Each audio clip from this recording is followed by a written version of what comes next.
Mr. President, I want to thank my colleague from New York for his comments this morning. He's right. We've seen this play before. We know how it ends. Senator McConnell, the Republican leader, comes to the floor, proclaims that his latest creation is bipartisan. The Democrats have a choice to vote yes or no, take it or leave it, we're done. We've been through this over and over again. That is not how Congress or human activity works. We have a split government between Democrats and Republicans. When we sit down together and compromise, good things can happen. We proved it, March 26th. The vote was 96-0 for the CARES Act, a $3 trillion bill early on to address the coronavirus pandemic and to deal with the serious challenges to our economy. Thank goodness we did it. We gave $600 a week in additional federal supplements and unemployment to families that were facing layoffs and closures of their businesses. We helped small businesses, injecting billions of dollars back into their protecting their payroll and keeping the lights on for the day when they could return. It worked, and it worked on a bipartisan basis. But where we are today reflects a failure and a repetition on the Republican side. Explain to me this. Why did the Republican Senate leader refuse to physically present himself at any stage of the negotiation since March 26th for relief from this coronavirus pandemic? That's right. Senator McConnell refuses to enter the room where representatives of the White House and Democratic congressional leaders were meeting to discuss a bipartisan compromise. We can't reach a compromise unless we clearly have all the parties at the table. And when the Republican congressional leaders, McConnell, McCarthy of California on the House side, boycott these meetings for negotiations, nothing happens. I can't tell you how many times back in Illinois during the August recess I was asked, so are you going back to Washington? And I said, yes, we're planning on going back in the first week in September. Well, what are you going to do? And I said, I don't know. At this point, there's been no negotiation and no compromise. Well, today we have a vote. We've been through this before. It is a McConnell proposal that was not put to any kind of bipartisan negotiation. It is a one-sided offering, and it fails in so many respects. Think if you are unemployed, trying to make your mortgage payments, car payments, medical bill payments, credit card payments, put food on the table, make sure the kids are ready to go back to school, and Senator McConnell announces, well, we're going to cut that check that you've been receiving for unemployment benefits in half. It won't be $600 a week, it'll be $300 a week. Why?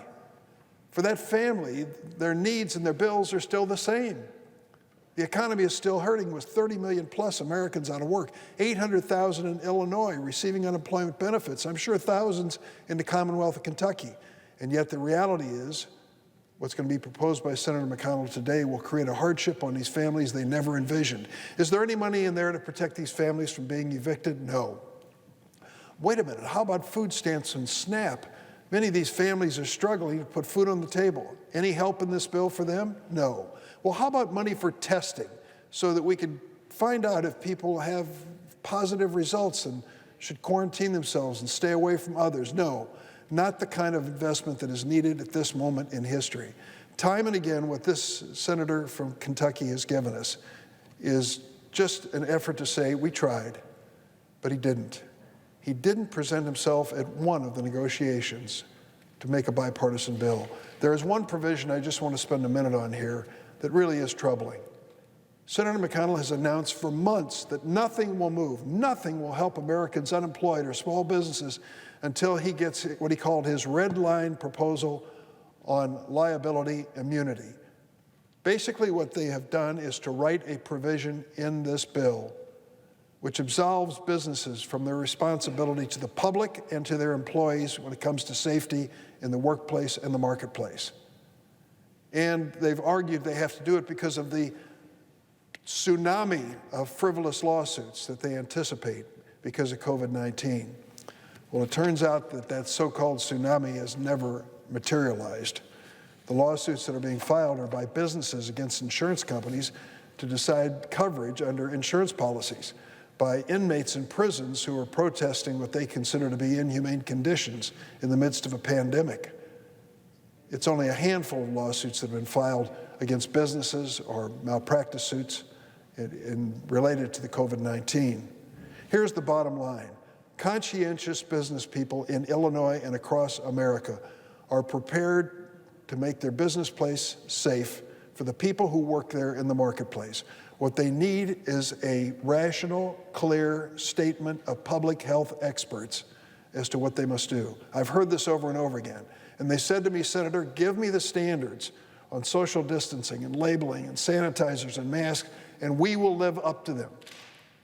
We can never guarantee that someone won't file a frivolous lawsuit, but we should be able to say to people, if you will follow the public health experts with a real standard of care, then your motion to dismiss is going to prevail in that lawsuit, and that'll be the end of it.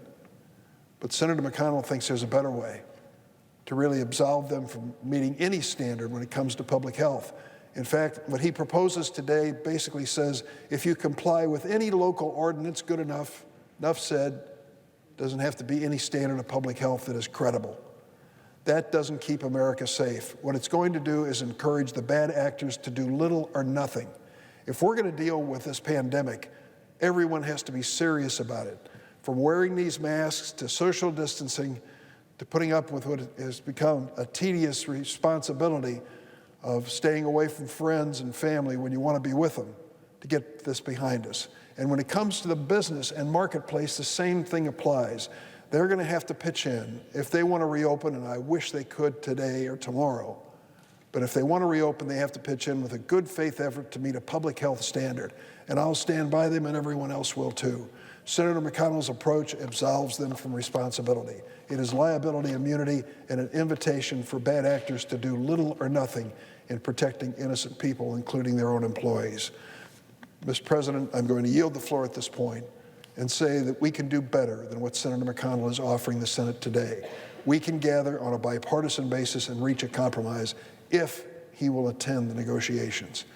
I yield the floor.